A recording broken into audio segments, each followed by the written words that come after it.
Saya salut kepada orang Kristen karena dia sudah menyelesaikan dengan berbagai perjanjian itu, berhasil mengakhiri berbagai konflik di antara sesama pemeluk keimanan itu. Ya mohon maaf, jangan salahkan saya, meskipun saya Islam, wallahi saya Islam. Sejak zaman Rasulullah sudah ada kelompok radikal yang diwakili oleh Zulkhuwaisirah At-Tamimi.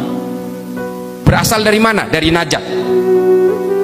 Dialah yang pertama kali marah kepada Nabi karena dianggap Nabi tidak adil ketika membagi ghanimah, harta rampasan perang.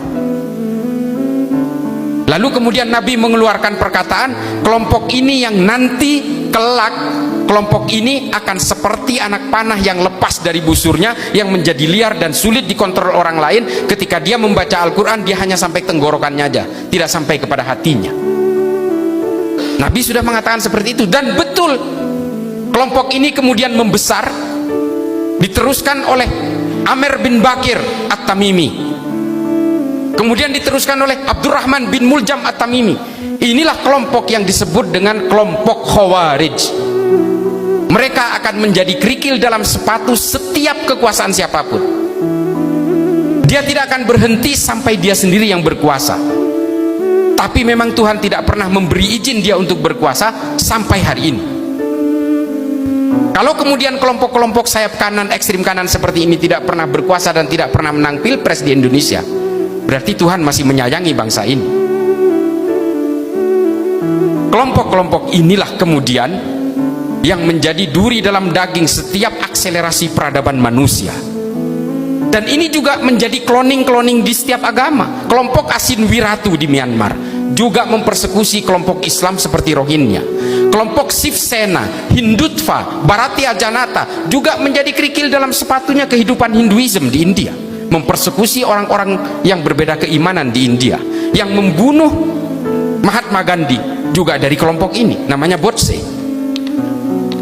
Dan ini juga yang kemudian menggagalkan berbagai akselerasi peradaban di dunia. Keilmuan-keilmuan kemudian menjauh dari kehidupan beragama umat manusia di seluruh dunia. Karena apa? Karena semua sibuk berpolitik. Kalau saya kemudian sedikit salut, bukan sedikit salut, saya salut kepada orang Kristen karena dia sudah menyelesaikan dengan berbagai perjanjian itu, berhasil mengakhiri berbagai konflik di antara sesama pemeluk keimanan itu. Ya mohon maaf, jangan salahkan saya, meskipun saya Islam, wallahi saya Islam. Tapi orang Kristen berhasil sadar dengan permusuhan-permusuhan ini, sehingga mereka membuat perjanjian di antara mereka. Ada nggak orang Kristen dan Katolik saling tebas hari ini? Nggak ada, karena mereka terikat oleh Westphalia Agreement dan juga Peace of Prague. Umat lain, Hindu, Buddha, Islam, tidak pernah punya perjanjian seperti ini. Sehingga kita apa hari ini yang terjadi? Sesama umat Islam saling bom masjid-masjid. Ketika saya ke Mogadishu, Pak, saya masuk ke masjid aja saya harus noleh-noleh, Pak. Kalau saya masuk ke masjidnya pemerintah, saya bisa jadi diberondong tembakan oleh kelompok Al-Shabaab. Kalau saya masuk ke masjidnya Al-Shabaab, saya takut diberondong tembakan oleh pasukan pemerintah. Padahal sama pahamnya. Nah, kelompok-kelompok dari yang bernama Bani Tamim ini kemudian menjadi akar-akar radikal yang terjadi hingga abad ke-pertengahan, hingga kemudian pada awal abad ke-18. Inilah kemudian yang membuat berbagai virus radikal di tengah kita hari ini. Karena dulu apa? Karena Saudi dulu punya hutang budi besar kepada negara-negara barat. Ketika dia harus merdeka dari Kekaisaran Utsmani dan berhasil mengusir kelompok oposisi yang bernama Ibnu Rashidin ke Yordania. Sejak saat itulah kemudian negara Commonwealth berusaha menjadikan ajaran dari seorang ulama dari Najd bernama Muhammad bin Abdul Wahab At-Tamimi, sama asalnya dengan Zulkhuwaisirah At-Tamimi, sama asalnya dengan Amr bin Bakir At-Tamimi, dan sama asalnya dengan Abdurrahman bin Muljam At-Tamimi. Ajaran inilah kemudian yang dipakai dengan basis utama yang bernama Al-Wala wal-Bara.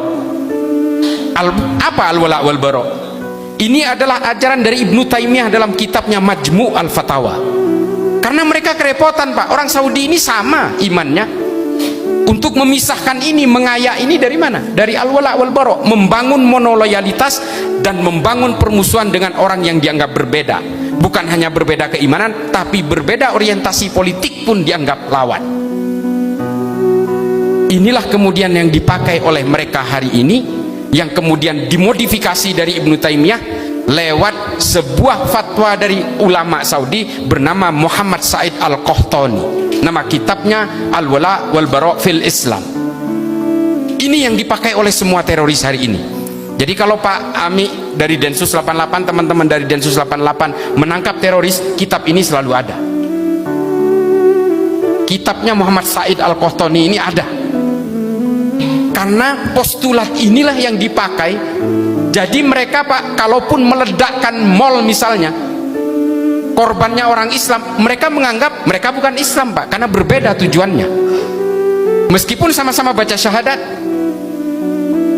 Pola ini juga yang dialami oleh orang-orang yang merasa memeluk Islam di Nigeria, yang dibantai juga oleh Boko Haram, yang merasa memeluk Islam juga di Sudan, yang dibantai oleh kelompok Hasan Turabi. Mereka yang juga merasa memeluk Islam di Pakistan, yang dibantai juga oleh Laskar At-Taibah. Mereka yang merasa memeluk Islam di Suriah, yang juga dibantai oleh Jabhatun Nusrah.